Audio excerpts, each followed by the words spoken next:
بسم الله الرحمن الرحيم الرحمن علم القرآن خلق الإنسان علمه البيان الشمس والقمر بحسبان والنجم والشجر يسجدان والسماء رفعها ووضع الميزان ألا تطغوا في الميزان وأقيموا الوزن بالقسط ولا تخسروا الميزان والأرض وضعها للأنام فيها فاقهة والنخل ذات الأكمام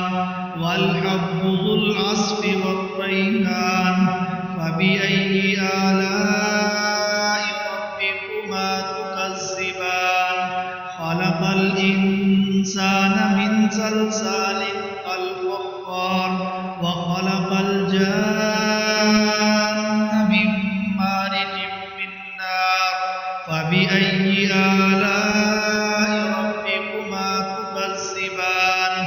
رب المشرقين ورب المغربين فبأي آلاء ربكما تكذبان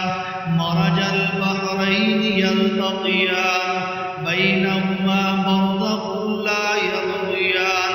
فبأي آلاء ربكما تكذبان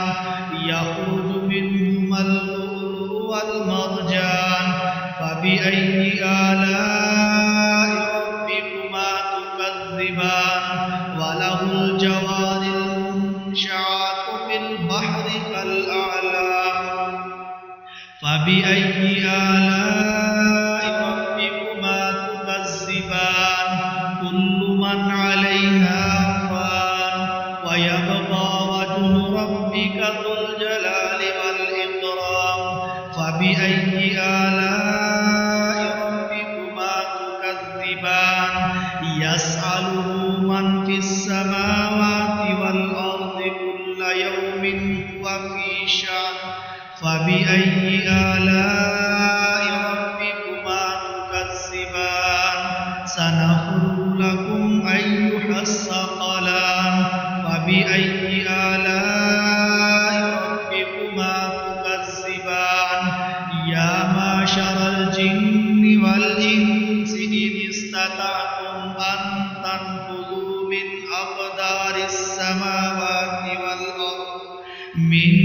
أقدار السماوات والأرض فانفذوا لا تنفذون إلا بسلطان فبأي آلاء ربكما تكذبان يرسل عليكما شعاع من نار ونحاس فلا تنتصران فبأي آلاء ربكما تكذبان وإذا انشقت السماء فكانت وردة كالدهان فبأي آلاء ربكما تكذبان فيومئذ لا يسأل عن ذنبه إنس ولا جان فبأي آلاء ربكما تكذبان يعرف المجرمون بسيماهم فيؤخذ بالنواسي والأقدام فبأي آلاء ربكما تكذبان هذه جهنم التي يكذب بها المجرمون يطوفون بينها وبين حميم آن فبأي آلاء ربكما تكذبان ولمن خاف مقام ربه جنتان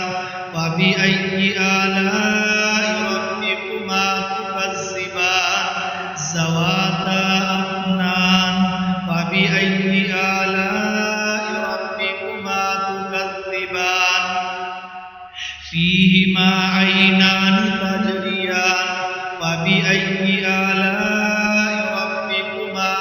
تكذبان فيهما من كل فاكهة زوجان فبأي آلاء ربكما تكذبان متكئين على فرش بطائنها من استبرق وجنى الجنتين دان فبأي آلاء ربكما تكذبان فيهن قاصرات الطرف لم يطمثهن إنس قبلهم ولا جان فبأي آلاء ربكما تكذبان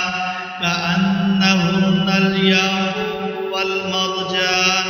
فبأي آلاء ربكما تكذبان هل جزاء الإحسان إلا الإحسان فبأي آلاء ربكما تكذبان ومن دونهما جنتان فبأي آلاء ربكما تكذبان مدهامتان فبأي آلاء ربكما تكذبان فيهما عينان نضاختان فبأي آلاء ربكما تكذبان فيهما فاكهة والنخل والرمان فبأي آلاء ربكما تكذبان فيهن خيرات الحسان فبأي آلاء ربكما تكذبان حور مقصورات في الخيام فبأي آلاء ربكما تكذبان لم يطمثهن إنس قبلهم ولا جان فبأي آلاء ربكما تكذبان متكئين على رفرف خضر وعبقري حسان فبأي آلاء ربكما تكذبان بارك اسم ربك ذي الجلال والإكرام